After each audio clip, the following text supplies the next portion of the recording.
going on. Thank you so much. Feel like $1 million. Shout out TMZ, you up? Let me check out that rig. TMZ stands for the Mayweather Zone. How'd you find me, bro? I got my disguise on. I love my TMZ family. Smoochie. Welcome to TMZ Sports. I'm Mike Babcock with my guy, as always, Mojo Muhtadi. Mojo, we're going to start once again with the NBA playoffs. Not to be outdone by the New York Knicks and the Denver Nuggets, who won thrilling Game 1 matchups on the road. The Indiana Pacers, they stunned the Cleveland Cavaliers, the best team in the Eastern Conference all year, Mojo. Absolutely stunned them in a game that a lot of people thought it wasn't. Look, it's not a must-win because if the Cavs lost, the season wasn't over. But you don't want to go down 0-2 in a playoff series, and you certainly don't want to lose the first two games at home, Mojo, knowing you then have to play a couple of games on the road. Well, last night, again, Pacers up 1-0 in the series. Pacers were down 20 at one point during the game. They had fought their way all the way back, Mojo, and then they were down a point with a couple of seconds left. And if you thought all that Tyrese Haliburton drama with his dad and with Giannis Antetokounmpo was going to screw with his head or mess up his performance, you are very wrong. Watch this. If you're the your guys have got to do a much better job of getting open. Misses Haliburton the rebound. 9 seconds. They do have a timeout. Carlisle's going to let him play. Haliburton steps back and hits. Tyrese Haliburton trying to take Cleveland's heart. And it is over. The Indiana Pacers in a Game 2 stunner. I've been waiting for that. I've been waiting for that, man. It was just right in the moment. It was right in the moment. Yeah, man, I've been waiting for that. I'll take that fine gladly. You feed off of that overrated chance that the Cavs fan base was giving you? Yeah, I mean, sure. Yeah, that one was unexpected. I didn't know we had beef, but for me, I just control what I can, man. Yeah, I mean, overrate that. I mean, so there it was, Mojo.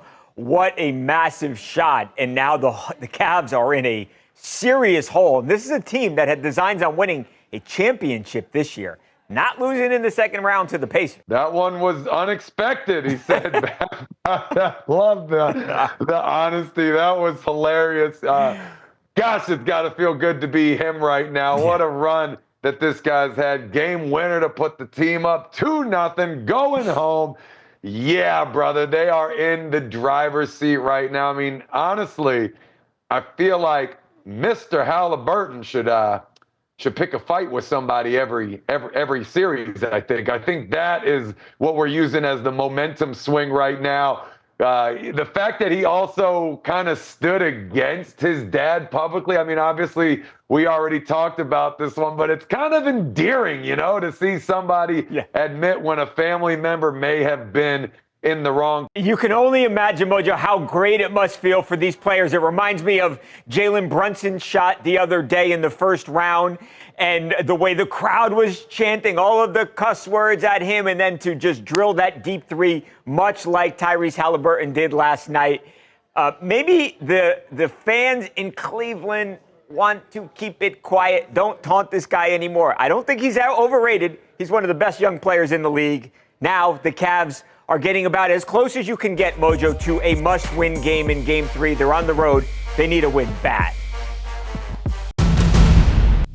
All right, Mojo, moving on to boxing star Roly Romero. Roly Romero, who you might have seen coming off his best win, the most impressive win of his career, Mojo. He fought in Times Square Friday night against Ryan Garcia as King Rai returned to the boxing ring for the first time since that shocking drubbing of Devin Haney last year, Mojo. I mean, look at this with Roly. Ryan Garcia is known for those quick, powerful hooks that have put down many opponents, including Devin. He was on the receiving end of two of those early in the fight on Friday. You see there Roly sending Ryan to the canvas, and he then went on to win this fight pretty convincingly, Mojo. Now, a lot of people asking, what is next for Romero? There are a lot of big fights out there for him. He fought Tank Davis back in the day. He lost to Tank. Roly doesn't lose very often, but Tank beat him. Also, could Devin Haney be an option, Mojo? Devin Haney actually fought on the card on Friday night. Obviously, he didn't fight Roly, he didn't fight Ryan, but he fought on the card. A lot of people thought that Haney was very lackluster, that he frankly sucked in that ring despite still getting the W on the judges' scorecards, Mojo. So we spoke with Roly, and Mojo, we asked him, you interested in a fight against Haney? No. That's the answer. It seemed like you were very into Haney, into a potential matchup with Devin. Is that the right read, that you're not too much caring about a potential matchup with Haney? Haney wasn't a big fight to begin with. He wasn't a big fight when he fought Ryan. And he's definitely not a big fight after he just became a track star. So you tell me, you tell me real quick. Are you excited to see anybody fight Devin Haney? Not right now.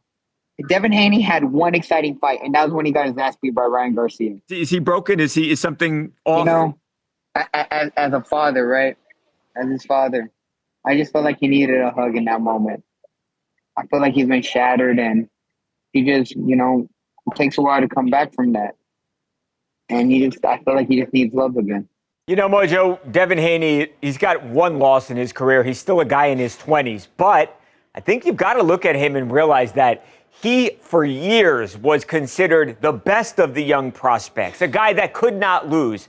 And for him to go in there in a fight that he thought he was going to easily win against Ryan Garcia, and frankly, excuse my language, get his ass kicked, I think it's done something to him, Mojo. He does not look like the same guy to me. Yikes, Babcock. My goodness, this man's just getting ripped to shreds. I mean, hearing Romero talk about him like that, to me, that's like pre-fight hype. Like you're trying to sell this thing when you bury somebody that much. I mean, he's trying to sell tickets right now, but he's not. He's saying, I don't want to fight this guy, and then proceeded to absolutely just rip this man to shreds. So, I mean, that's tough. Who knows if maybe that's part of the plan, if he's actually considering fighting this guy and he's, promoing this thing the way we always see combat sports fighters do this. But I don't know, but he brings up a good point. If he's boring, if people don't want to see him, if people aren't going to buy tickets and pay-per-views and things, that is not necessarily an opponent you want to be fighting, especially in this day and age when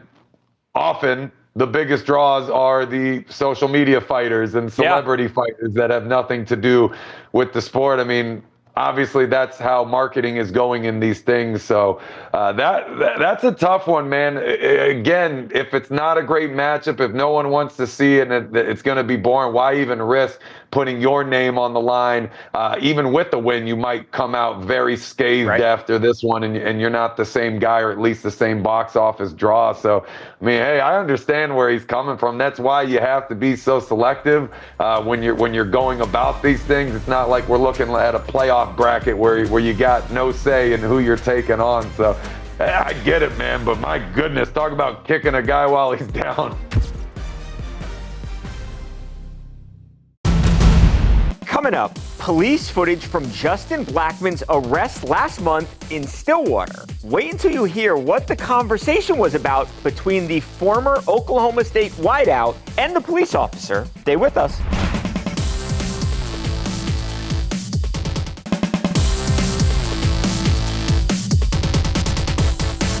Welcome back to TMZ Sports with the team of Mojo Muhtadi, Edward Lewis, and we are team Mojed. Anyways, more updates on the Justin Blackman arrest. We are back with police body cam footage. Edward, you got the details. What's up? Yeah, we've reported this obviously on the show before, that Justin was arrested back on April 19th after he was allegedly roaming Oklahoma State University's campus while intoxicated. We've now obtained some body camera footage, and obviously this is no laughing matter. This is an arrest. It's another lengthy part of Justin Blackman's history with police. But during his conversation with one of the cops as he was getting arrested, he actually had a talk about football and the OSU coaching history and it's actually kind of funny. Take a listen to this. I think you'll be surprised. That's what I'm saying. Like, my football career was 2011. Oh, you play football here? Yeah. And I've been here 23 years, so I was here when he was here. All right, cool. So was I. You graduate? No. No. Just played football. What'd you do after football? Went to the league. Oh, you did? Sweet. What'd you play? Why does that matter? I'm just curious. We're just talking. Well, we're talking. Yeah. And I said, why does that matter? I mean, you don't have to tell me. No, once again, why does that matter? It doesn't matter. It We're just doesn't. having a friendly conversation. Once again, it doesn't matter. Right. I want to ask no more questions. You play under Gundy? Who else was the coach here? There's been 3 since I've been here. No, Gundy was the only coach here. No, not since I've been here. Who else was the coach? Les Miles? Yeah. 80? Nope, he was here when I started. So when did you come here? 23 years ago. 2001. 2001. I'm 08. Right. That's what I'm saying. So again, Mojo, you could see the officer and Justin Blackman apparently arguing over Les Miles versus Gundy and who was better and this, that, and the other. So a brief moment of levity in obviously a serious situation for Justin during his arrest. Yeah, Ed, this one's like a little backwards to me because usually pro athletes are so willing to talk about their sports past in an effort to get out of these tickets. And hey, we've seen body cam footage where that exactly happened. This guy was doing the exact opposite here. He's almost confrontational about it, which in a way potentially made this worse. I mean, you got to hope that either way, this has no bearing whatsoever on how a police officer is going to do their job, right? They're going to stand on the facts of the case and the task at hand and not let someone's professional history be a relevant factor in how they're going to conduct their job and enforce the law. But yeah, man, this was crazy. You hate to see situations like this. You never want to see somebody dealing with alcohol issues in public behind the wheel. I just don't think he necessarily did himself any favors with this one, Ed. Up next, did Tom Brady prevent the Raiders from picking Shedeur Sanders in the NFL draft? TB12 sets the record straight when TMZ Sports returns right after this.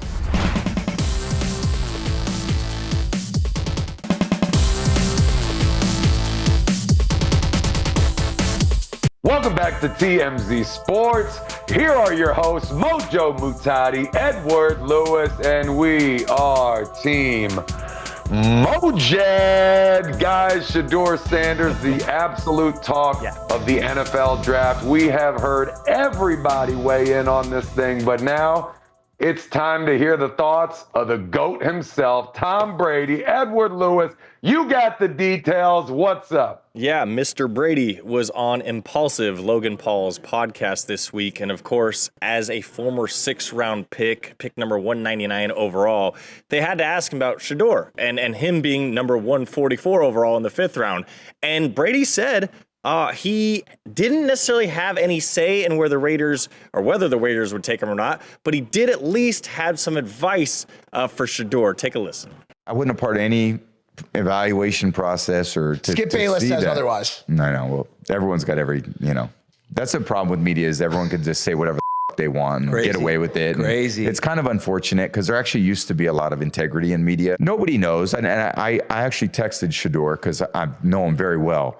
And I said, dude, like whatever happens, wherever you go, like that's your first day. Day 2 matters more than the draft. I was 199. Yeah. So who could speak on it better than me? Like what that really means. Use it as motivation. You're going to get your chances. Go take advantage of it. Tom, of course, Mojo is the, new part owner of the Raiders, and there was a lot of speculation that he maybe will have some say in their future quarterback. So it was surprising to hear him say that he didn't have any sort of input in Shedeur drafting or not. But again, great advice from Tom, right? And you got to love the comments on the media. And that's why we do things right here at TMZ Sports, folks. Tom Brady's right. He's the best person in the country to be able to comment on what Shedeur Sanders is going through and where he wants to be. I mean, he is the prototype, not only because he's the greatest player to ever play the game, but obviously as a guy that was drafted in the 6th round, an afterthought, a guy that nobody really wanted or was willing to invest in. He knows what it's like to show up on day one and have to start over, but he's right. Regardless of if you're a 1st-round pick or an undrafted player, you still got to go in there and do the damn thing, and that's what Shedeur's got to focus on. As for speculation about potentially playing for Vegas in the future, luckily for Tom Brady, it's not going to be too much of a gamble at that point since they're not taking him first. They'll be able to see exactly what he does in Cleveland, if he's able to produce, if he's a headache or has baggage, if he's able to go out there and show any sign of promise that would even put him on Las Vegas's radar to play for them in the future. So, I mean, obviously when you're friends with a close friend, I should say, with one of the part owners, that will go a long way for you, but you still got to show something first on the field, and you got to go out there and do the things just like Brady said. Despite not playing last season, 36-year-old Jason Pierre-Paul still believes he can play in the NFL. JPP talks comeback hopes when TMZ Sports returns right after this.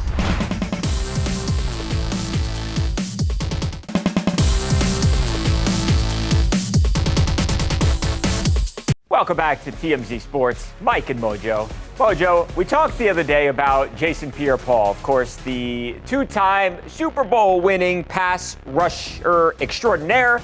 Played 8 seasons with the New York Giants. Now, he's not been in the NFL, Mojo, since the 2023 season, when he was playing not for the G-Men at that point, but for the New Orleans Saints and the Miami Dolphins, Mojo. Well, Jason, who is now in his mid-30s, 36 years old, to be exact, does he still want to play professional football? That is the question, Mojo. I mean, look, again, in addition to the 2 Super Bowls, the guy has made 3 Pro Bowls. He's got near 100 sacks. He was really, truly one of the best pass rushers, and not just pass rushers, but really an all-around defensive lineman, Mojo. He was a heck of a good player. We know back in 2015, Jason had that horrific July 4th of July injury, Mojo, where he quite literally blew off half of his hand with a firework. That still did not deter him, and he actually fought back, and he played effective football after the injury. But again, has not played in a couple of years here. So what's he want to do? Well, Mojo, as we were speaking to Jason the other day about this theft at the nightclub in Florida, where he had that very expensive Richard Mille watch stolen from him right off of his wrist. We also asked him, Mojo, whether or not he was still gunning to play in the NFL. He ain't done yet. I still got it. Whoever give me that opportunity, they will see. Last year I didn't get a chance to play. It was disappointing, but like I say, this is a business, and, when people feel like they don't need you, you got to show them. And I'm in the gym 24/7, with my trainer, Mike, and, I feel good. I feel like, the young 24 me, I can't say 21, you know what I'm saying? Down 270 pounds, got abs. I ain't have abs since my rookie year, so that's just how hard work I'm putting in and what I'm striving to get, because anybody that give me that opportunity, I'm ready to go and I'm ready to rock right now. And they'll be like, yo, why was he playing last year? And that's what I want them to say. Hey, Babcock, he says he's ready to go. The question is, does someone give this man a shot at redemption here? I mean, look, he's not been out that long. I mean, we're talking about a guy that was an absolute monster for a very long time. One of the best players in the game. Obviously had an injury. He ended his last few seasons were extremely light, I should say, in the production category, but he still possesses a wealth of knowledge. I mean, when you see a player take a season off, maybe 2, I mean, sometimes they come back healed, like legitimately healed and refreshed and in great shape, and have been able to focus and take the time to get their body to a point where they're really competitive again. So, I mean, it's not unforeseeable that this guy could come back and do something. He has not been out that long. Plus, I mean, look at his last year in the league. I believe he even spent some time on the practice squad with the Saints. So to me, you know, that shows a guy that's willing to do anything. He'll come in and contribute in any way possible, even if it's as a practice dummy. And if you're telling me as a young offensive lineman that I can get reps against JPP on the practice squad, that is an asset if you're asking me right there. But again, he's only been out a year or two, not a long amount of time. However, that being said, if he doesn't get picked up this year, it's not looking good for him ever. Yeah, obviously, Mojo, like all of us, he's not getting any younger. And I think, like we've talked about with Colin Kaepernick, the longer you get away from the sport, from the league, it becomes harder and harder to actually get back in. But I think you're right. I mean, the reality is he's missed one season, Mojo, and he has been an effective player after the injury. So I don't know that that's a real concern. He can play with not having all of his fingers on one hand, which you might say, hey, what do you need those fingers for, right? Yeah, you do, especially as a defensive lineman. But he's shown he can play, missing a couple of fingers on that one hand, Mojo. Again, too, this guy has been, like you said, one of the better defensive linemen over the last 15 or so years. You go back to winning his Super Bowl with the New York Giants, the way they put pressure on Tom Brady, that was the difference. And I say it as a Giants fan. That was the difference between the Giants winning that game and not winning.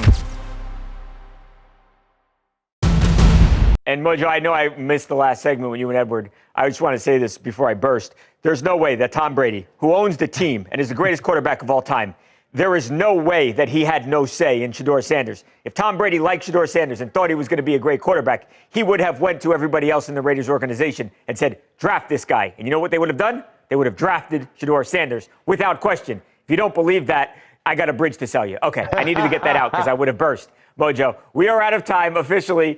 We've got to go, Mojo. Again, if these basketball games are any indication, I mean, we're in for a heck of a ball game tonight and for the rest of these NBA series, Mojo. They've been great. I expect them to continue to be great, meaning we're going to have a great show tomorrow. That's right, Babcock. It'll be the best show since today. I'm a lawyer.